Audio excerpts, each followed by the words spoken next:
Sajid Javid, thanks for joining us on the programme today. Really appreciate your time. Now, you are only 53 years old. You're at the peak of your powers in politics, yet you've recently announced that you're going to be standing down at the next election. It was a shock to quite a lot of people around Westminster. It's the first interview you've done since you told the world you have decided to go. Why are you walking away? Well, I mean, these decisions are never easy, and there's no such thing as perfect timing. But what actually happened is that the party has asked all Conservative MPs to say what their intentions are, and for all the right reasons. And I've given a straight answer. But it is something I'd been thinking about a lot over the summer, when I left after I left as Health Secretary, and reflected on things. And the first thing I say, Beth, is that I've been very lucky. I've been in Parliament now for, 12 years, and almost all of that time I've spent on the front line in 6 different departments. I'm proud of what I've done and the opportunities that I've been given. It's been a privilege, and whether it was as Community Secretary, helping after the Grenfell tragedy, as Home Secretary with the Windrush scandal and keeping the country safe, Chancellor helping to deliver Brexit, and obviously most recently with the battling through the pandemic. So I'm proud of that, but I think there comes a time for everyone to move on. And what I will also say is that it feels like in the last decade, it's almost like politics has been on some kind of fast forward. One crisis after another, one international challenge after another. And that's the way it is. And, politicians are, I think, across parties, they're trying their best in that. But it does take a personal toll on you as well, as me as an individual, of course, but also my family. And, when I came into politics, my kids were all very young at schools, and now they're young adults, most of them. And I don't want to miss out too much, and so I just think it's time for a change. But also, I'll stay engaged in the issues and the campaigns that I really believe in. I mean, you, as you've said it there, you've been Chancellor, you've been Home Secretary, you've been Health Secretary, you ran for the leadership twice. Is part of your reason then that you've got nowhere left to go in politics, that you've kind of come to the end of the road? No, I wouldn't say that. As I say, I've been privileged to have the roles that I've had under 3 different prime ministers. I'm proud of what I've been able to do.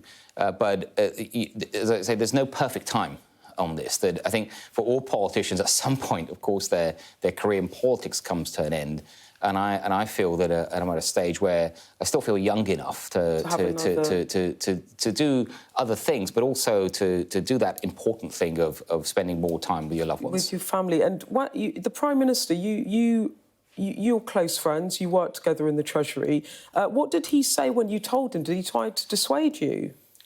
Rishi, I think, Rishi understood. I mean, Rishi understands, and he's a great man, and he's also very much a family man too. And I think it's actually great he's put himself forward in this way and is doing what he can for the country. But at a personal, human level, of course, he understands. Did he offer you a job in October? Is that part of the reason that you don't like being on the back benches? No, it's not. It's not part of the reason. I'd made up my mind in the summer. And I didn't say anything for a while because there was, we were just obviously coming back to Parliament. There was a lot of change going on in Parliament. We've been through our 2nd Prime Minister since then. Quite a lot of change. But I felt now towards the end of the year, we're about to obviously go into a new year. I just thought the time was right, given the party had asked every MP, and I just thought, let's just be straight and give an answer. And Sajid, you say the odds are stacked against the Conservatives at the moment. It seems crazy, that, doesn't it, in a way? This is the week where 3 years ago, Boris Johnson won a majority of 80 seats. It was the biggest Conservative majority since the days of Margaret Thatcher. How did it go so wrong? Well, first of all, I'd say that the big international crisis that we've seen that has affected every country. The pandemic, one of the biggest challenges I think as country has faced since the Second World War, and that was going to be tough for any incumbent government. It didn't help, by the way, in dealing with the pandemic that we saw the rules were broken in Downing Street, and people didn't like that, and rightly they didn't like that, and that hurt Boris Johnson in particular, but it hurt the government at the time. You were one of the first to resign from his... You were the first in that run of people resigning to resign. Yeah. You resigned, and then Rishi Sunak resigned, and then dozens of people resigned after you, and that was the week that Boris Johnson himself was forced out of Downing Street. When he toyed a return or an attempt to get back to be Prime Minister in October, what did you think of that? Well, look, I backed Rishi at that point, and that's what I wanted to see. And look, I don't know what was he or his team might be thinking at that time, and it's really, he was a Conservative MP, and he is a Conservative MP, and he has every right to stand for the leadership. But I think we came out with the right result, and it was testing during that time, but we've come out with the right result, and we have, amongst all Conservative MPs, we have the best possible leader we could have right now. And I do want to ask you about Liz Truss. Rishi Sunak was your deputy at the Treasury before you resigned as Chancellor. And you've just said that you think he's the best leader and you think he's a really smart guy, and you've been full of praise in this interview for him. But you backed Liz Truss in the summer because you preferred her approach to the economy, even though Rishi warned it was fantasy economics. How quickly did you realise, Sajid, that you'd made a mistake? I wanted to see tax cuts. I think a lot of people did. I liked what Liz was saying about focusing on growth. But clearly, when she got into office, what she actually did and how she did it was very different. Right. I think it was obvious right from the start, really, that she wasn't going to be up to the job. In what way? Well, because even if you look back now, and even before, let's say that the biggest challenge was the economy. Yeah. And if you look back, and even before that mini budget, in the run-up to that mini budget, the sort of fighting that was going on behind the scenes with the Bank of England, I think was just completely wrong. You've got to respect an independent Bank of England. Right. The sidelining of the OBR, the independent, the Office of Budget Responsibility, I think that was completely wrong. And then also, before that budget, firing the permanent secretary of the Treasury was completely wrong. I mean, this was a gentleman, Sir Tom Scholar, that has been serving government over 3 decades. He was my permanent secretary. He's one of the best civil servants we have in this country. I think just treating someone like that in that way was unacceptable. Do you think the mistakes of that mini budget could cost the Conservatives the election, the next election? Look, it was a tough time, but I don't think that period, that 6-week period, is going to cost us the election. Also, when Jeremy Hunt came in as Chancellor and took the reins there, that he and then Rishi soon after him, they moved very quickly to stabilise the markets. And let's get on to the NHS, because you've both been the controller of the purse strings and the guy that's controlling huge budgets when you were Health Secretary between June 2021 and July 2022. Now the government are locked in a dispute with nurses over pay. Nurses striking for the first time in their history. 70,000 appointments will be cancelled today, there's in that estimate. Now, former Cabinet Minister Jake Berry said last night the government offers too low and the government's going to have to improve its offer on pay. He's right, isn't he? Well, first, as Health Secretary, I had the privilege of seeing firsthand our health workers doing their jobs, and obviously including our nurses. And what I saw day after day were fantastic people doing incredible work, working very, very hard, especially during, of course, the pandemic. When it comes to pay, I do understand at the moment when it's nurses, it's other workers and stuff, about the pressures they're feeling. I mean, who isn't feeling pressure when inflation is at such a level? Almost everyone in this country is taking a real terms pay cut in one sense or another. But when it comes to the NHS, you have to do what's fair, of course, and you have to do what's affordable. And I do think it is fair that the government did what it did, which is accept the recommendations of an independent pay review body. I think the idea of the RCN, the Nurses Union, is asking for a 19% pay rise. I just don't think it is affordable. No, and I think that probably would be a kind of widespread view that 19% is a huge amount. But do you accept that they're going to have to go up a bit? Like, just in practice, more nurses strikes in January. It's your worst nightmare as a health secretary. The prospects of more strikes. Do you not think it's going to force the government to just... It doesn't have to be a double-digit pay rise necessarily, but to give a bit more to nurses. No, I'm afraid I don't accept that, because I think you have an independent pay review system for a reason. It is genuinely... I've seen this firsthand in whether it was as Health Secretary, as Home Secretary, when it came to policing pay. But Sajid, this isn't just about... It's an independent system. When you were Health Secretary, I went back and checked the numbers. You were tasked with dealing with the backlog. When you started, it was 5.3 million. I went and checked this morning. Back in June 2021, it's now 7.2 million.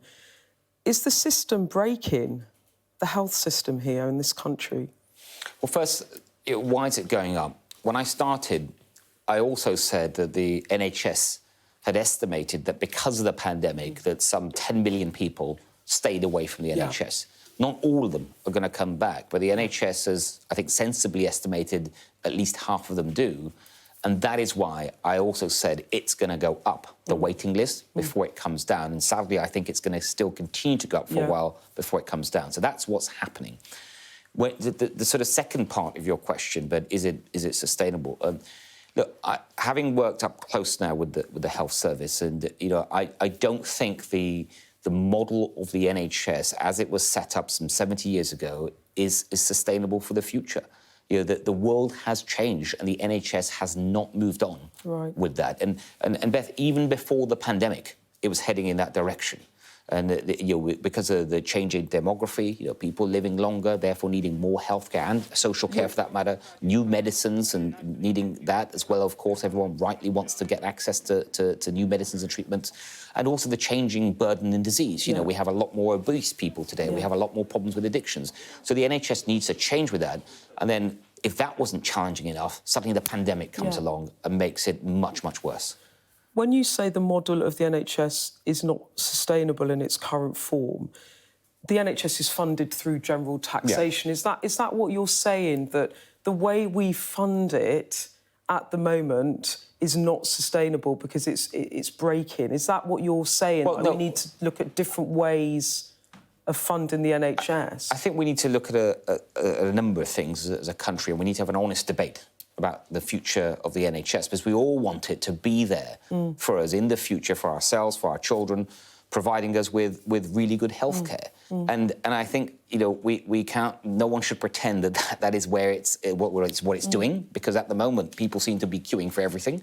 And we can't pretend it's going to suddenly get there without radical change. Now, when it comes to the funding model, I'm not going to make sort of points of that on the hoof without looking at the detail. But I would say that a starting point would be to look at the universal healthcare systems in other large European countries. If you speak to any German you might know, or a French person, or an Italian, they have good healthcare systems, which were also challenged by the pandemic. But they seem to all be doing better than we are at the moment. And also, if I may add to that, I think other things that we need to look at is focus a lot more on prevention.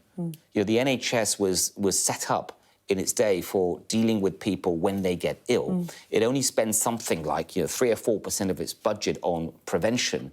Why can't politicians in this country have the conversation that you can now have with me, because you are not at the front line anymore, about how to make the NHS sustainable? Why can't we talk about it? The moment a politician of any party says something that is obviously correct about the NHS and the challenge it faces, that someone else will just jump down their throat and turn it into something else, turn it into the big negative. There was a story recently, for example, Beth, about, I think I read a couple of weeks ago, I think it was in Scotland, the Scottish NHS. There was some leak, someone called it, or a discussion they had about maybe some co-payment. Now, I don't know whether that's exactly the right system or not, but I actually welcome having that kind of discussion, because we need to have this honest debate as a country. Reforms. Why that won't survive the next? Because look, if you look at the NHS now, the only way it is dealing with this record demand, this levels of demand, is by rationing, by queuing. And people are queuing for their operations, they're queuing for their diagnostics, they're queuing for ambulances, they're queuing for GPs. And I don't think anyone thinks that's a sensible way to go forward. And there's no overnight fix, magic solution to that. So you have to find a way to help more with the demand side of things, as in more work on prevention, but also in the, let's call it, the supply of healthcare. I've got a last question for you. Go for it. I would like an honest answer. You've actually been very honest in this interview. You're a cabinet minister, you're in 6 departments, you juggled lots of policy areas and lots of challenges. What was your biggest success and what was your biggest failure? Oh, biggest failure? I don't know. You have to come back for that one. I mean, were there failures? Yes, there were. I mean, I did. You know, it's we all have challenges, and not everything works out the way you've planned it. In terms of success, I'd probably go back to Omicron when that happened. It was just over a year ago, and there was lots of advice I was getting from another lockdown to don't do anything. And in the end, I decided to rely on pharmaceutical defences.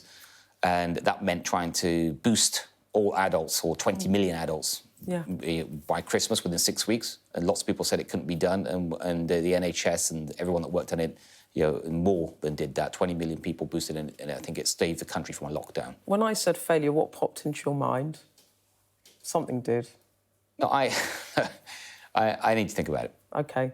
But I'm not. But don't get me wrong. I'm not saying that because I think there haven't been failures. I think in any successful walk of life, that you don't get everything. And also, you learn from failure, right? I mean, nothing can go right all the time. I know that all too well. As you leave politics, what's the one thing you'll regret leaving on the table as unfinished business? How about that for a final question?